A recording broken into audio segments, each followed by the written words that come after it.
শিক্ষকদের বকেয়া পাওনা এবং প্রশাসনিক স্বচ্ছতার দাবিতে সরব হল বঙ্গীয় প্রাথমিক শিক্ষক সমিতি।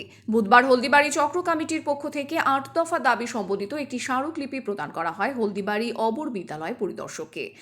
দাবিগুলো হলো: প্রত্যেক বছর সমস্ত শিক্ষকদের সার্ভিস বুক আপডেট করতে হবে, সার্ভিস বুকের ডুপ্লিকেট কপি শিক্ষকদের প্রদান করতে হবে, 2024 সালের নবনিযুক্ত শিক্ষকদের দ্রুত কনফার্মেশন লেটার প্রদানের উদ্যোগ নিতে হবে, ছাত্র সংখ্যা অনুপাতে শিক্ষকের প্রয়োজন আছে এমন স্কুলগুলিতে শিক্ষক নিয়োগ করতে হবে, অবিলম্বে বকেয়া 25% ডিএ প্রদান করতে হবে, কম্পোজিট গ্র্যান্টের পুরো অর্থ প্রদান করতে হবে, 4% নয় কেন্দ্রীয় হারে ডিএ প্রদান করতে হবে, অবিলম্বে উৎসশ্রীর মাধ্যমে সাধারণ বদলি চালু করতে হবে।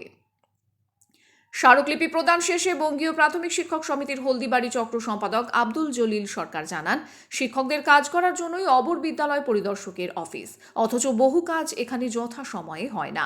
প্রতিটি কাজ যেন সঠিক সময়ে হয় ও শিক্ষকদের যেন হয়রানির শিকার হতে না হয়, সেই দাবি আমরা রেখেছি। এদিনের কর্মসূচিতে সম্পাদক আব্দুল জলিল সরকার ছাড়াও উপস্থিত ছিলেন ইয়াবুল হক, ডন সরকার, আলমগীর রহমান, খুরশিদ আলম, মেহেরবান আলী, চন্দন দেবসিংহ, ফারুক ইসলাম সরকার, সুস্মিতা বর্মন, ঋষিকেশ কর্মকার সহ সংগঠনের অন্যান্য সক্রিয় সদস্যরা। আজকে আমরা বঙ্গীয় প্রাথমিক শিক্ষক সমিতির পক্ষ থেকে হলদিবাড়ি অবর বিদ্যালয় পরিদর্শক অর্থাৎ এসআইয়ের কাছে আমরা ৮ দফা দাবির ভিত্তিতে ডেপুটেশন দিলাম। আমাদের প্রথম দাবি হচ্ছে যে শিক্ষকদের যে সার্ভিস বুক চাকরি জীবনের অন্যতম গুরুত্বপূর্ণ একটি নথি, তো এই সার্ভিস বুক প্রত্যেক বছর যেন আপডেট করা হয় এবং একটি ডুপ্লিকেট কপি শিক্ষকদের যেন প্রদান করা হয়, কারণ অনেক সময় সার্ভিস বুকের মেইন কপি হারিয়ে যায়, এর ফলে শিক্ষকরা বেকায়দায় পড়ে যায়।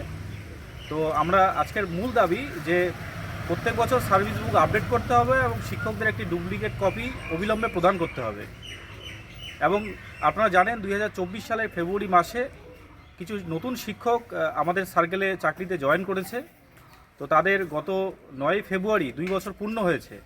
তাদের কনফার্মেশন লেটার, যেটি অত্যন্ত গুরুত্বপূর্ণ একটি নথি, অবিলম্বে যেন সেই কনফার্মেশন লেটার প্রদান করার জন্য আমাদের এসআই স্যার উদ্যোগ নেয়, সেই দাবিও আমরা রাখলাম। এবং প্রতিটি প্রাথমিক বিদ্যালয়ে কমপক্ষে 5 জন শিক্ষক নিয়োগ করার দাবি, এবং বকেয়া যে সুপ্রিম কোর্টের রায়ে যে বকেয়া ডিএর কথা বলা হয়েছে তা অবিলম্বে প্রদান করা, এবং শিক্ষকদের বদলি একটি গুরুত্বপূর্ণ ইস্যু। সাধারণ বদলি, উৎসশ্রীর মাধ্যমে সাধারণ বদলি বন্ধ করে রেখেছে রাজ্য সরকার, সেই সাধারণ বদলি দ্রুত যেন চালু করা হয়, সেই দাবি আমরা এসআই স্যারের কাছে রাখলাম, যাতে তিনি রাজ্য সরকারের দৃষ্টি আকর্ষণ করে এই দাবিগুলো নিয়ে। এই ৮ দফা দাবির ভিত্তিতেই আজকে আমাদের ডেপুটেশন।